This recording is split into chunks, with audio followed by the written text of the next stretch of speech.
I think everybody realizes the world is definitely going madder. You know, it had quite a good start. But there's so many people who now tune the news out because they just find it too depressing.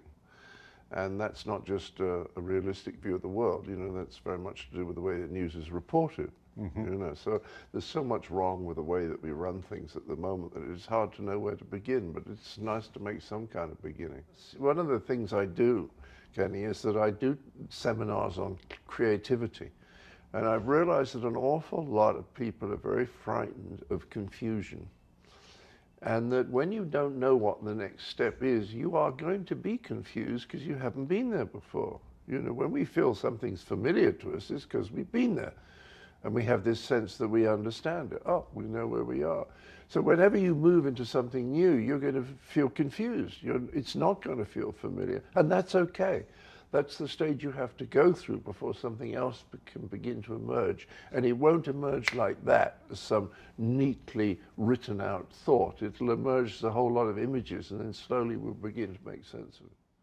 So. Well, knowing Rick is obviously the key to this, because when I read Passion of the Western Mind, I was knocked out by it. I thought it was fabulous. And it's not surprising that it's become pretty much a standard text in a lot of the best universities' philosophical departments. You know, it's that good. But when Rick, for whom I have this huge respect, said to me, well, I really did that to establish my credentials for writing what I'm really interested in, I said, what? And then it turned out to be astrology. And I kind of went, wee. And then he started telling me about these periods on our planet when there's huge change and everything starts falling apart, and showing how they corresponded to a particular astrological, it was not a conjunction, it was a right angle. And I just thought, well, this is interesting. Why does it always happen when these planets are in this? How could it be explained?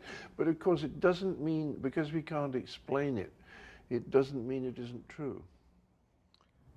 Well, if you've been listening to Kenny and to Rick and to me chattering away, and it strikes you as interesting and important, then we're all hoping that you may help us to get this made, because we use crowdfunding because we do not want to be beholden to executives, film executives or television executives, most of whom, I can tell you in my long experience, 50 years in show business, have absolutely no idea what they're doing. The trouble is they have no idea that they have no idea what they're doing. That's what makes the whole thing a disaster. Well, we think we kind of got an idea, and if you think so too, then maybe you'll want to make some kind of donation or contribution.